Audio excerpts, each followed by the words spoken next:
ശ്രീകുമാർ സമാപന സമ്മേളന പ്രസംഗത്തിൽ എം.വി. ഗോവിന്ദൻ കോൺഗ്രസിനെ നിശിതമായി തന്നെ വിമർശിക്കുന്നുണ്ട്. ബി.ജെ.പിക്ക് ഒരു ബദലാകാൻ കോൺഗ്രസിന് കഴിയുന്നില്ല, പരാജയപ്പെടുത്താൻ കോൺഗ്രസ് ശ്രമിക്കുന്നില്ല, മൃദു ഹിന്ദുത്വ സമീപനം കോൺഗ്രസ് വച്ചുപുലർത്തുന്നുണ്ട് എന്നൊക്കെയുള്ള വിമർശനങ്ങൾ ഉന്നയിക്കുന്നുണ്ട്. അതോടൊപ്പം തന്നെ ഒരു മൂന്നാം ഭരണം അവർ ലക്ഷ്യം വയ്ക്കുമ്പോൾ, സ്വപ്നം കാണുമ്പോൾ ഇവിടെ ഒരു പ്രതിപക്ഷ പാർട്ടി എന്നുള്ള രീതിയിൽ കോൺഗ്രസിനെ അവർ പരിഗണിക്കുന്നേയില്ല എന്ന് മാത്രമല്ല, ആദ്യ ദിവസത്തെ സംഘടനാ റിപ്പോർട്ടിൽ പറയുന്നത് ബി.ജെ.പി വളരെ ശക്തി കേന്ദ്രമായി തന്നെ പല മേഖലകളിലും വളർന്നു വരുന്നുണ്ട്, അവരുടെ സ്വാധീനം വളരെ ഭയത്തക്ക രീതിയിൽ തന്നെ വളർന്നു വരുന്നുണ്ട്, CPM-ന്റെ ശക്തി കേന്ദ്രങ്ങളിലടക്കം ബി.ജെ.പിയിലേക്ക് വോട്ട് ചോർച്ചയുണ്ടാകുന്നു എന്നുള്ളതാണ്. ഒരുപക്ഷെ കോൺഗ്രസിന്റെ ക്ഷീണം അല്ലെങ്കിൽ കോൺഗ്രസിനുള്ളിലെ വിഭാഗീയത ഇതൊക്കെ തങ്ങൾക്കൊരു മുതൽക്കൂട്ടാകും എന്നുള്ള ഒരു ആത്മവിശ്വാസം CPM വച്ചു പുലർത്തുന്നുണ്ടോ? നോക്കൂ ശ്രീമതി രോഹിണി, അതായത് കഴിഞ്ഞ ഉപതെരഞ്ഞെടുപ്പുകളിൽ UDF-നുണ്ടായ വിജയം പിണറായി വിജയൻ മറച്ചു വെച്ചാലേ അദ്ദേഹത്തിന് ഇങ്ങനെ പറയാൻ കഴിയുള്ളൂ. കോൺഗ്രസിനെ അവർക്ക് കുറ്റം പറയാൻ പറ്റുള്ളൂ കേരളത്തിൽ. കാരണം UDF ആണ് അവരുടെ മുഖ്യ എതിരാളി. BJP-യോട് CPM-ന് ശത്രുതാ മനോഭാവം ഇല്ലെന്ന് ഞാൻ ഈ ചർച്ചയുടെ തുടക്കത്തിൽ പറഞ്ഞില്ലേ. കാരണം സാധാരണയിൽ പഴയ കാലത്താണെങ്കിൽ BJP ബന്ധം ആരോപിച്ച് ഒരു നേതാവിനെ പാർട്ടി നടപടിയെടുത്ത് നിർത്തിയിട്ടുണ്ടെങ്കിൽ ആ നേതാവിനെ സെക്രട്ടേറിയറ്റിൽ ഉൾപ്പെടുത്തുമായിരുന്നില്ല. EP ജയരാജനെ സെക്രട്ടേറിയറ്റിലേക്ക് തിരിച്ചു കൊണ്ടുവന്നതിൻ്റെ അർത്ഥം എന്താണെന്ന് വെച്ചാൽ, നിലനിർത്തിയതിൻ്റെ കാരണം എന്താണെന്ന് വെച്ചാൽ, അദ്ദേഹത്തെ ആ പാർട്ടി ഉൾക്കൊള്ളുന്നു എന്ന് എന്തുകൊണ്ട് നമ്മൾ മനസ്സിലാക്കണം? BJP-യുമായിട്ടുള്ള ഒരു പാലമായിട്ട് അദ്ദേഹം വർത്തിച്ചു എന്ന് പാർട്ടിക്ക് തോന്നിയുകൊണ്ടാണ്. കേരളത്തിലെ CPM-ന് BJP-യോടുള്ള താല്പര്യം ഞാൻ ഈ ജനം TV-യിൽ നിന്ന് പറയേണ്ട കാര്യമില്ലല്ലോ. കാരണം പിണറായി വിജയൻ എന്തുകൊണ്ടാണ്, CPM എന്തുകൊണ്ടാണ് ഇപ്പോഴത്തെ മോദി ഗവൺമെൻറ്റിനെ കുറിച്ച് മുൻപ് അവർ പറഞ്ഞ നിലപാട് മാറ്റുന്നത്? അപ്പോൾ അവർ പറയുന്നത് ഞങ്ങൾ പണ്ടും അങ്ങനെയാണ് പറഞ്ഞതെന്നാണ്.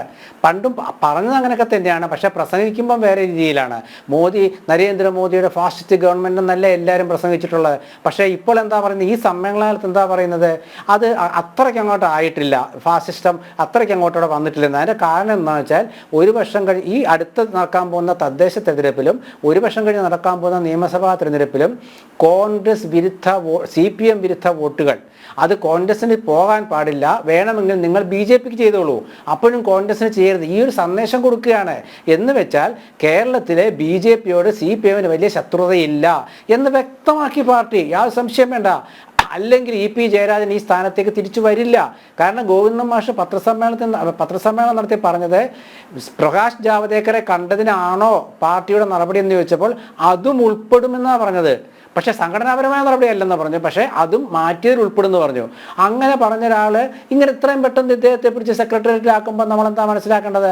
മാത്രമോ അതിനൊപ്പം തന്നെ P ജയരാജനെ ഒഴിവാക്കുകയും ചെയ്തു. ഇനി അതൊക്കെ പോട്ടെ, ഈ പാർട്ടിയുടെ നയങ്ങളെക്കുറിച്ചാണല്ലോ നമ്മളിപ്പോൾ രണ്ടാം ഘട്ടം ചർച്ച ചെയ്യുന്നത്. BJP-യെക്കുറിച്ചുള്ള പാർട്ടിയുടെ സമീപനം എന്താണെന്ന് ഈ പാർട്ടിയുടെ സമ്മേളനം വ്യക്തമാക്കിയോ?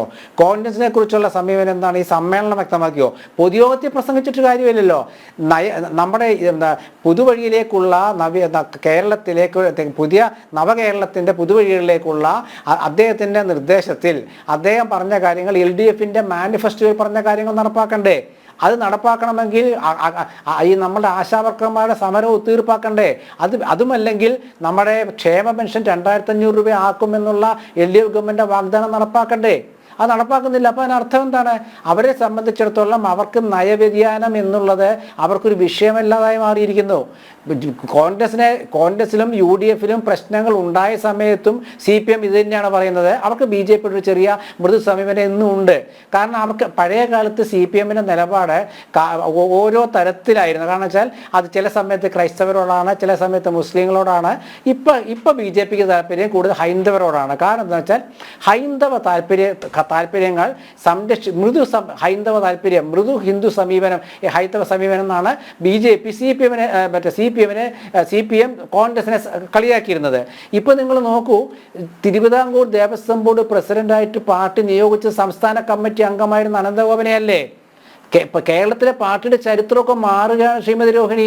പഴയ കാലത്ത് ഏതെങ്കിലും ഒരു CPM അനുഭാവിയെ അവർ ദേവസ്വം ബോർഡ് പ്രസിഡന്റ് ആക്കിയിട്ടുള്ളൂ. ഇത് നേരെ മാറുന്നു.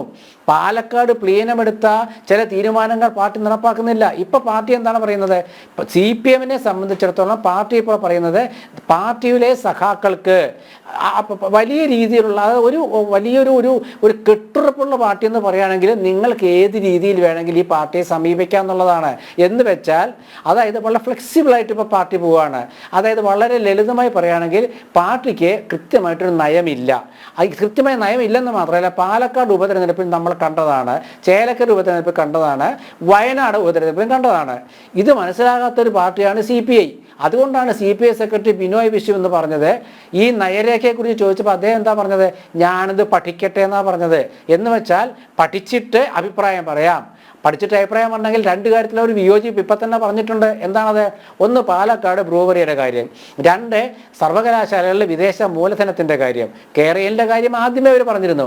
അപ്പോൾ ഇങ്ങനെയൊക്കെ ഉള്ളപ്പോൾ മുന്നണി സംവിധാനത്തിൽ പോലും CPM അവരുടെ നയങ്ങൾ വ്യക്തമാക്കുന്നില്ല. ഭരിക്കാനുള്ള മിനിമം പരിപാടി, അവരുടെ ഭരണം ഒരു വികാരം, അതാണ് ഇന്ന് CPM-നെ ഗ്രസിച്ചിരിക്കുന്നത്.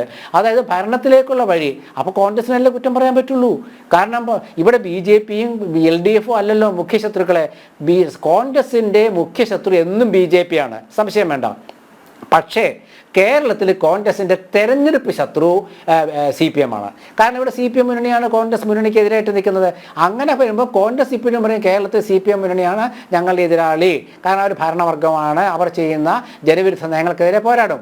മറിച്ച് അപ്പുറത്ത് അവരെ കോൺഗ്രസിനെയാണ് മുഖ്യ എതിരാളിയായിട്ട് കാണുന്നത്. എന്ന് വെച്ചാൽ BJP അല്ല.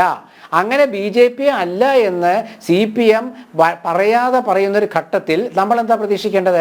അടുത്തു വരുന്ന തെരഞ്ഞെടുപ്പിൽ BJP-യുടെ പ്രവർത്തകർക്ക് കോൺഗ്രസ് അധികാരത്തിൽ വരണോ അതോ CPM തന്നെ തുടർന്നും വരണോ എന്നൊരു ചോദ്യം ഇട്ടുകൊടുത്തിരിക്കുകയാണ്. അപ്പോൾ BJP-ക്ക് മുഖ്യശത്രു കോൺഗ്രസ് ആണ്. അപ്പോൾ BJP പ്രവർത്തകരെ BJP എന്തായാലും കേരളത്തിൽ അധികാരം പിടിക്കില്ല എന്ന് ഇപ്പോഴത്തെ സാഹചര്യത്തിൽ നമുക്ക് പറയാം. അങ്ങനെ വരുമ്പോൾ ആ വോട്ടുകൾ കൂടി തങ്ങൾക്ക് തരൂ എന്നാണ് CPM പറയുന്നത്. വളരെ ലളിതമല്ലേ കാര്യങ്ങൾ? അതുകൊണ്ടാണ് ഈ ഒരു അവസ്ഥയിൽ BJP അവരെ തലോടിക്കൊണ്ടിരിക്കുന്നത്. അത് വളരെ വ്യക്തമായിട്ട് നമുക്ക് മനസ്സിലാക്കാം.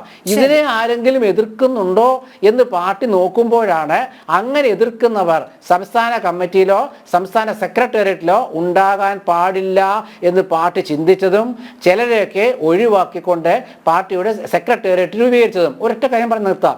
ഈ സെക്രട്ടേറിയറ്റ് രൂപീകരണം ഇപ്പോൾ തന്നെ നടത്തി. അത് പാർട്ടിയിലെ ഇപ്പോഴത്തെ പുതിയ ഒരു ഐക്യമാണെന്നാണ് പറയുന്നത്. അതല്ല. കാരണം ഈ സെക്രട്ടേറിയറ്റ് ഇപ്പം രൂപീകരിക്കുന്നത് എതിർപ്പില്ലാത്തതുകൊണ്ടാണ്. എതിർപ്പെന്ന് വെച്ചാൽ എതിർപ്പുള്ളവരുണ്ടെന്ന് പത്മകുമാർ കാണിച്ചു തന്നു. നാളെ നമുക്ക് അറിയാം ആരൊക്കെ പുറത്ത് എന്തൊക്കെ പറയുന്നത് നമുക്കറിയാം. എതിർപ്പുണ്ടെന്ന് ഉറപ്പായില്ലേ? പത്മകുമാർ അദ്ദേഹത്തിൻ്റെ അഭിപ്രായം പറഞ്ഞതിൻ്റെ അർത്ഥം എന്താ? അതുപോലെ ഒരു 10 പേരെങ്കിലും കാണുമല്ലോ. ആ 10 പേരുടെ അഭിപ്രായമാണ് പത്മകുമാറിന്റെ പുറത്തു വന്നത്. പത്മകുമാർ പറഞ്ഞ ഇത്രേ ഉള്ളൂ, പാർട്ടിയിലെ ഒരുപാട് കാലം പ്രവർത്തിച്ചവർ തഴയപ്പെടാൻ പാടില്ല. ഇപ്പൊ രണ്ടുപേരുടെ കാര്യം നമ്മൾ സംസാരിച്ചല്ലോ, ഈ ജയരാജനെ കുറിച്ചും പത്മകുമാറിനെ കുറിച്ചും സംസാരിച്ചല്ലോ. അത് മാത്രവുമല്ല, ഇനി വരാൻ പോകുന്ന ദിവസങ്ങളിൽ ഇട്ടപ്പോൾ തന്നെ ജനം TV അദ്ദേഹത്തിനെ ടെലിഫോൺ ലൈനിൽ ബന്ധപ്പെട്ടിരുന്നു. വാർത്തയിൽ അദ്ദേഹത്തിനോട് പ്രതികരണം ചോദിച്ചത് പറഞ്ഞത് എന്റെ മാത്രം കാര്യമല്ല, പല അണികൾക്കും ഇത്തരത്തിലുള്ള വിദ്വേഷമുണ്ട് എന്ന് തന്നെയാണ് തുറന്നു പറഞ്ഞത്. അല്ല, അതാ ഞാൻ പറഞ്ഞതാണ് സുതാര്യമല്ലെന്ന് വ്യക്തമായല്ലോ. ഇവർ പറഞ്ഞുകൊണ്ടിരുന്ന എന്താ? എല്ലാവരും ഐകകണ്ഠ്യേന പിണറായി വിജയന്റെ പിന്താങ്ങി, ഒരു പ്രശ്നവും പാർട്ടിക്കുള്ളിലില്ല, വിഭാഗീയതയുള്ളത് അടിത്തട്ടിലാണ്. അതെന്താ പറയാൻ കാരണം എന്നറിയോ ശ്രീമതി രോഹിണി? അത് പറയാൻ കാരണം നമ്മൾ കണ്ടു, കരുനാഗപ്പള്ളി ഏരിയ കമ്മിറ്റി പ്രകടനം നടത്തുന്നത് നമ്മൾ കണ്ടു, TV-യിലൂടെ നിങ്ങളും കാണിച്ചു. കൊഴിഞ്ഞാമ്പാറയിൽ ബദൽ സമ്മേളനം നടത്തുന്നത് നമ്മൾ കണ്ടു. സംസ്ഥാന കമ്മിറ്റി നടക്കുന്നത് നമുക്ക് കാണാൻ പറ്റില്ല. അപ്പം അതുകൊണ്ട് അവിടെ വിഭാഗീയത ഇല്ലെന്ന് പറഞ്ഞിട്ട് അവർ രക്ഷപ്പെടാൻ നോക്കി. പക്ഷേ അത് പൊളിഞ്ഞുപോയി. എങ്ങനെയാ പൊളിഞ്ഞത്? പത്മകുമാർ നിസ്സാരക്കാരനാണോ? പത്മകുമാർ വലിയ നേതൃതലത്തിലുള്ള ആളൊന്നുമല്ല, ശരിയാ. പക്ഷേ CPM-ന്റെ ഒരു കാലത്തെ ഏറ്റവും വലിയ പിണറായി ഗ്രൂപ്പിലത്തെ പ്രമുഖനായിരുന്നു അദ്ദേഹം. പത്തനംതിട്ടയിൽ നിന്നുള്ള MLA ആയിരുന്ന പത്മകുമാർ. ആ പത്മകുമാറാണ് പറഞ്ഞത്, എനിക്കിതിൽ എന്നെ അവർ തഴഞ്ഞതിൻ്റെ കാരണം ഞാൻ പ്രവർത്തന പരിചയമുള്ള ആളെ തഴഞ്ഞിരിക്കുന്നു. എന്നിട്ട് അദ്ദേഹം പറയാതെ പറഞ്ഞാൽ നമുക്കറിയാൻ പറ്റും. ഞാൻ ഇവിടെ അദ്ദേഹം പറയാത്തതുകൊണ്ട് ഞാൻ അദ്ദേഹത്തിൻ്റെ പേര് ചാർത്തി കൊടുക്കുന്നില്ല. പക്ഷേ ഈ സംസ്ഥാന കമ്മിറ്റിയിലെ തെരഞ്ഞെടുപ്പും സെക്രട്ടേറിയറ്റ് തെരഞ്ഞെടുപ്പും വ്യക്തമാക്കുന്നത് പാർട്ടി എന്ത് തീരുമാനിച്ചോ അത് കൈയടിച്ച് അംഗീകരിക്കണം. ഇപ്പൊ MP രാജേഷ് സംസ്ഥാന കമ്മിറ്റിയിൽ സെക്രട്ടേറിയറ്റിൽ ഇല്ല നമ്മൾ പറഞ്ഞു. MP രാജേഷ് ഉൾപ്പെടുത്തായിരുന്നു എന്തുകൊണ്ടാണ് നമുക്കറിയാം. അത് ശ്രീ B ജയരാജിലേക്ക് ചോദിക്കാം.